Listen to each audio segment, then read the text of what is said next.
आणि आता आम्ही या मदनगडाचा निरोप घेऊन कुलंगडाकडे वाटचाल करत आहोत.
जस्ट मदनगड उतरून झालेला आहे आणि आता आम्ही निघालो आहोत ते कुलंगडाकडे.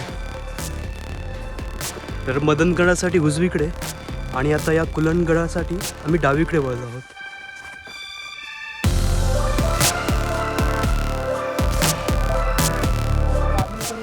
दगडी ढकलतात.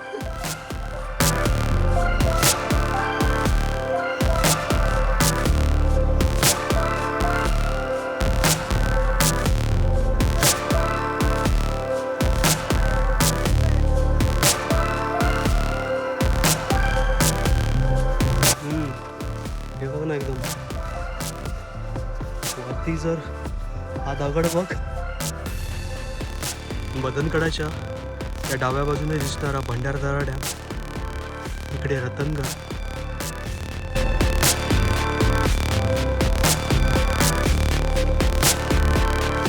आणि आता आपल्याला जायचं आहे ते या कुलंगडावरती.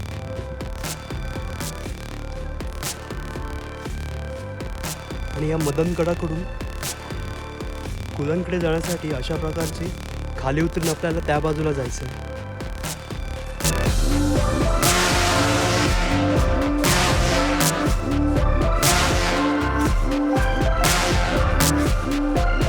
घसरंडीचा हा रस्ता आहे सॉरी.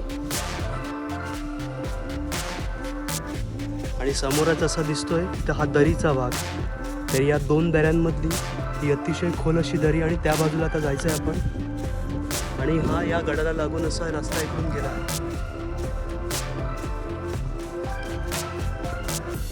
तरी छोटीशी दरी. तर आता मी उभा आहे या दोन गडांच्या अगदी मधोमध.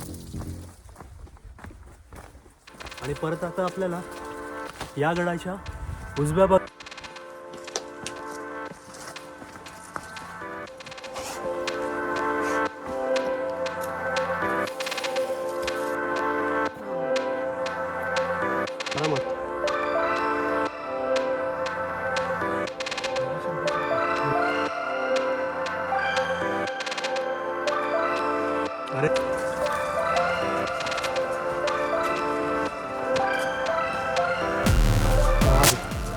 अशी घमदाट अशा जंगलातून काही वेळा ही वाट निघाले.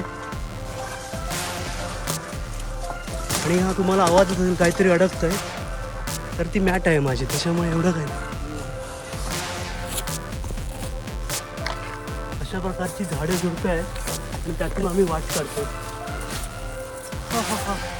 एक नंबर असा आनंद मिळत आहे. मेन म्हणजे असं वाटतंय की आपला वीकेंड सफल झालाय.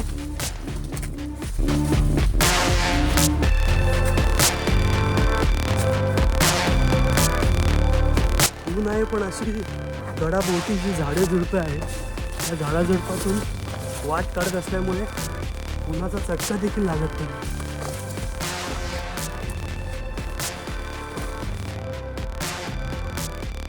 तर या कुलंगडाच्या वाटेवरती आपल्याला या काकांचं एक दुकान लागतं. तर इथे तुम्हाला लिंबू सरबत आणि काकडी या उन्हापासून वाचण्यासाठी भेटू शकते. कधी आलात नक्कीच या काकांच्या शॉपला भेट द्या.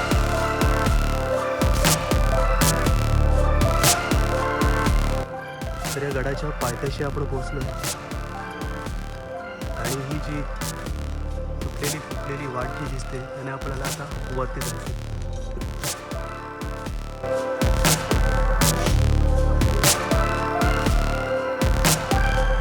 आणि आता शेवटी आजच्या या ट्रिपचा शेवटचा गड कुलंगगड.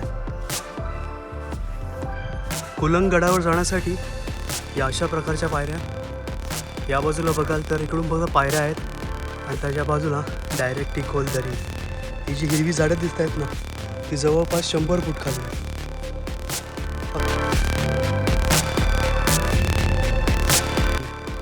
मित्रांनो, आता आपण आहोत या कुलंगगडाच्या या पायथ्यावरून आता थोडं वरती आलो आहोत आणि अशा प्रकारच्या पायऱ्या बघायला मिळतात.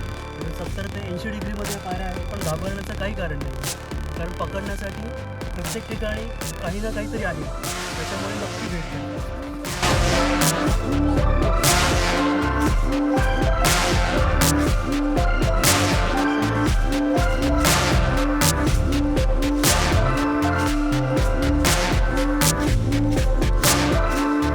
सुरुवातीलाच ही गुहा लागते आणि परत असा पायऱ्यांचा रस्ता.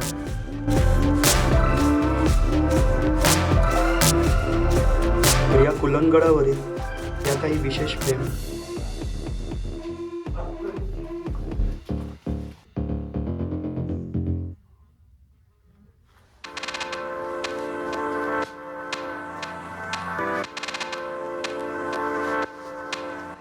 वरपर्यंत ह्या सगळ्या पायऱ्या मी चढून आलोय. हे प्रवेशद्वार.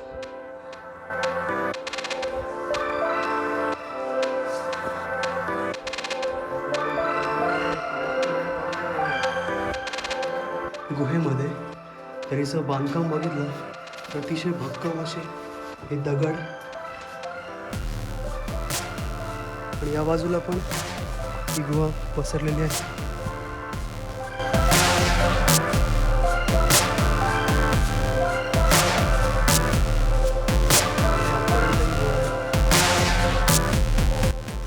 तर या गडावरती आपल्याला या अशा काही वास्तू दिसून येत आहे. तर अगदी पुढपर्यंत आहे. तर आता मी जिथे उभा आहे तिथून मला या गडाचा संपूर्ण परिसर दिसतोय.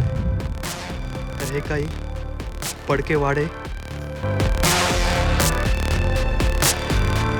या खालच्या बाजूला पाण्याची टाकी आहेत आणि या साईडला सुद्धा काही चिरबंदी वाडे दिसून येत आहे.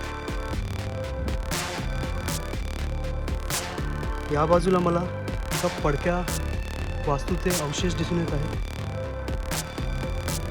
हे मंदिर असावं असं एकंदरीत मला तरी वाटतं आहे.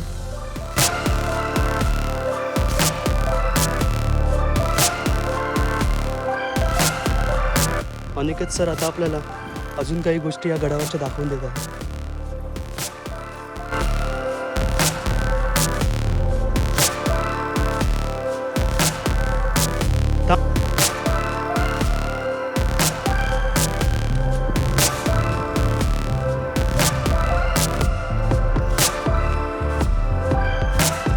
गडावरील हा वाड्यांचे काही अवशेष आता काही भिंतीत शाबूत राहिलेले आहेत.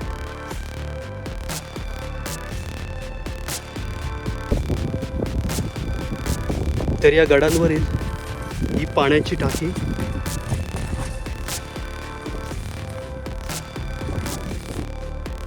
कधी गडावर आलात तर अशा प्लेट्स किंवा पाण्याच्या बाटल्या या तलावांमध्ये, या टाक्यांमध्ये कधीच टाकू नका.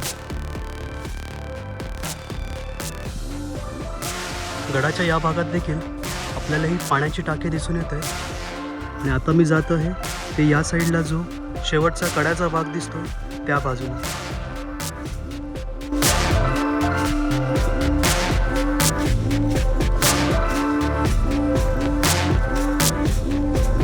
अतिशय खोल आहेत. पाण्याची टाकी यांच्या बाहेरूनच बघता क्षणी लक्षात येत आहे. आणि येथून आपण पाहू शकतोय हा समोरचा मदनगड आणि त्याच्या मागे असलेला हा अलंगगड.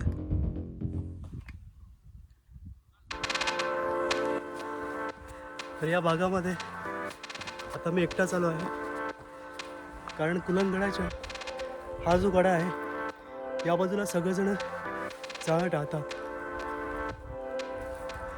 पण मला या कुलंगडावरून या बाजूने मदनगड आणि अलंगड कसे दिसतात ते पाहायचं होतं, म्हणून मी आलो. तर कुलंगडाच्या या पश्चिमे साईडच्या कड्यावरती मी आलो आहे आणि येथून आपल्याला एक पाण्याचा टाका दिसून येत आहे आणि हा राहिला आपल्या कुलंगडाचा आतला भाग. तर या बाजूने आपल्याला हा छोटा कुलंग, मदनगड आणि हा अवाढव्य पसरलेला अलंगड दिसून येतो. तर या व्ह्यूसाठी मी तर आता या कुलंगडावरून आपल्याला या पायथ्याशी जाण्याची वेळ झाली आहे आणि सगळेजण आपलीच वाट बघत आहेत. त्यामुळे क्षणाचाही विलंब न लावता मी आता माघारी या गडाचं जे प्रवेशद्वार आहे तिकडे निघतो. तर हा जो टॉप दिसतोय, तर थोड्या वेळापूर्वी आम्ही या टॉपला होतो आणि या जंगलातून वाट काढत काढत आता या लेवलला आलो. अजून खाली जायचं आहे आणि समोरच दिसतो तो मदनगड.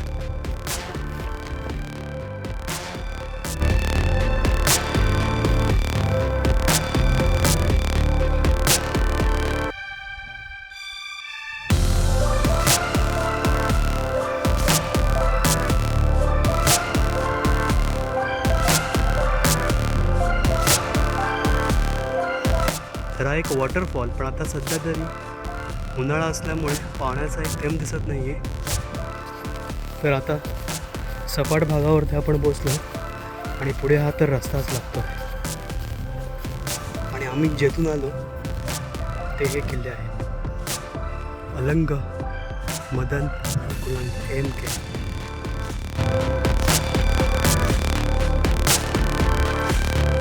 आणि आता आपण शेवटी या रस्त्यावरती पोचलो आहे